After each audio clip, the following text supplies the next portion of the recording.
Assalamualaikum warahmatullahi wabarakatuh. Perkenalkan saya Andi Almi Putri Alifka, mahasiswi Prodi Ekonomi Syariah semester 6 Institut Parahikmah Indonesia. Di kesempatan kali ini saya akan membahas mengenai materi pengembangan produk sukuk musyarakah dan sukuk istisna. Poin yang pertama itu gambaran umum mengenai sukuk.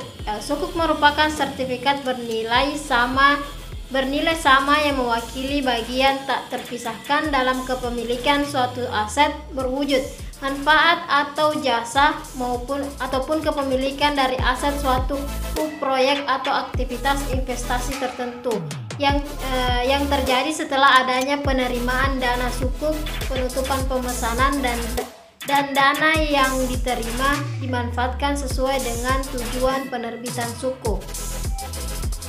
Nah, di sini kita masuk pada poin sukuk musyarakah yang diartikan sebagai akad kerjasama antara dua pihak atau lebih untuk menggabungkan modal, baik dalam bentuk uang maupun lainnya, dengan tujuan memperoleh keuntungan yang akan dibagikan sesuai dengan nisbah yang telah disepakati sebelumnya, sedangkan kerugian yang timbul akan ditanggung bersama sesuai dengan jumlah partisipasi modal masing-masing dari pihak.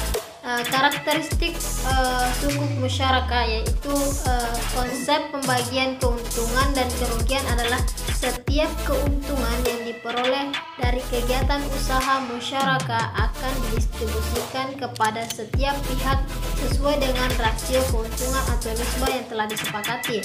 Apabila terjadi kerugian akan ditanggung bersama oleh pihak sesuai dengan modal masing-masing. Nah, untuk poin yang kedua itu sukuk istisna. Berdasarkan Undang-Undang Nomor 19 Tahun 2008, sukuk dapat diterbitkan berdasarkan akad istisna yang ada pada pasal 1 istisna yang didefinisikan sebagai istisna adalah akad jual beli aset berupa objek pembiayaan antara pihak di mana spesifikasi, cara dan jangka waktu penyerahan serta harga aset tersebut ditentukan berdasarkan kesepakatan para pihak. Karakteristik sukuk istisna yaitu mayoritas pendapat ulama hukumnya adalah jual beli as-salam yang dilihat dari syarat dan komitmen perjanjian. Pendapat Abu Hanafi dan Muhammad adalah pemesanan adalah perjanjian non-permanen sebelum kepentingan kedua belah pihak pemesan dan pembuat terlaksana tanpa perlu diperselisihkan. Poin kedua dari materi ini yaitu aspek hukum sukuk musyarakah dan istisna. Aspek hukumnya yaitu SPF atau Special Purpose Vertical merupakan bagan hukum yang memiliki tujuan pekerjaan tertentu dan bersifat sementara. SPF ini dikenal di negara-negara luar dengan tradisi hukum Eropa kontinental dan melakukan pembentukan trust atas dasar adanya penyerahan kepemilikan atau manfaat atas suatu aset dari pihak yang menyerahkan aset.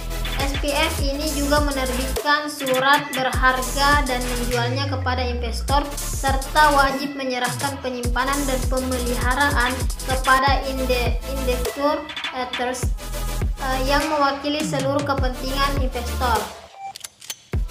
Poin selanjutnya yaitu potensi penerapan sukuk musyarakah dan istisna di Indonesia. Musyarakah dan istisna saat ini masih belum populer digunakan sebagai sarana pembiayaan oleh emiten di Indonesia. Kedua sukuk ini dikeluarkan pada tahun 2012. Namun peluang bagi emiten tertentu untuk dapat mengetahui karakteristik sukuk dengan berbasis akad musyarakah dan istisna. Penerbitan sukuk dengan menggunakan akad musyarakah dan istisna merupakan peluang yang sangat baik dalam meningkatkan pertumbuhan ekonomi Indonesia.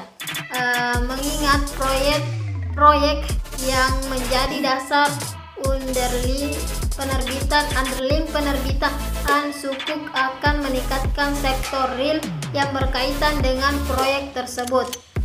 Baik, itu saja yang dapat saya sampaikan. Lebih dan kurangnya mohon dimaafkan. Wassalamualaikum warahmatullahi wabarakatuh.